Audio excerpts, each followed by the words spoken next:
और अब आपको मनी लॉन्ड्रिंग केस के हवाले से आगाह करेंगे। आपको बताएंगे कि शहबाज शरीफ मनी लॉन्ड्रिंग और आमदन से ज़ायद असासों के केस में आज नैब में पेश नहीं होंगे। शहबाज शरीफ की तरफ से नैब से वक्त मांग लिया गया है, जबकि शहबाज एहतसाब अदालत में मसरूफ़ हैं और आज नैब में पेश नहीं हो सकते, ये कहना है। आपको बताते चलें कि शहबाज शरीफ नैब से मुनासिब मोहलत मांगने के बाद लाहौर हाई कोर्ट से अबूरी ज़मानत के लिए रुजू करेंगे। इसी पर मज़ीद तफसीलात हासिल करेंगे नुमाइंदा बोल न्यूज़ मियाँ दाऊद से। मियाँ दाऊद, अपडेट कीजिएगा।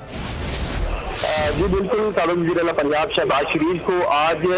नैब ने मनी लॉन्ड्रिंग के और आमदन से ज़ायद असासों के केस में जो है वो तलब कर रखा था, लेकिन आज भी ये बताया गया है शहबाज शरीफ के वकील की तरफ से कि शहबाज शरीफ जो है वो आज नैब के रूबरू पेश नहीं होंगे, क्योंकि शहबाज शरीफ के वकील ने शहबाज शरीफ की एहतसाब अदालत में पेशी की बुनियाद के ऊपर नैब को जो है वो उसके नोटिस का जवाब भिजवाया है, जिसमें कहा गया है कि नैब जो है वो शहबाज शरीफ की पेशी के हवाले से उनको मोहलत दे, क्योंकि शहबाज शरीफ जो है वो एहतसाब अदालत में पेश है। वकील का ज़राए के मुताबिक वकील का ये कहना है कि हमजा शहबाज शरीफ के केस की बुनियाद के ऊपर शहबाज शरीफ जो है वो भी लाहौर हाई कोर्ट से अबूरी जमानत के लिए मशवरा कर रहे हैं कि शहबाज शरीफ ये समझते हैं कि जिस तरह उन्हें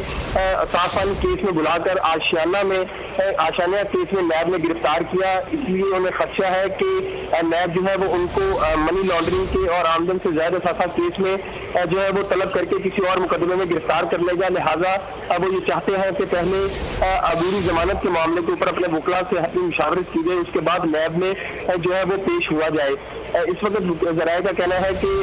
शहबाज शरीफ जो है वो आज नैब के रूबरू पेश नहीं होंगे। नैब ने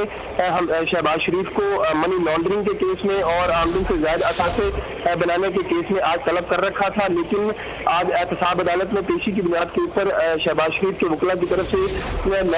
नैब के नोटिस का जवाब भिजवाया गया है और उनसे इस्तदा की गई है कि शहबाज शरीफ को पेशी के लिए मजीद मोहलत दी जाए, क्योंकि शहबाज शरीफ जो है वो एहतसाब अदालत में मसरूफ है। जी ठीक है मियाँ दाऊद, बहुत शुक्रिया आपका।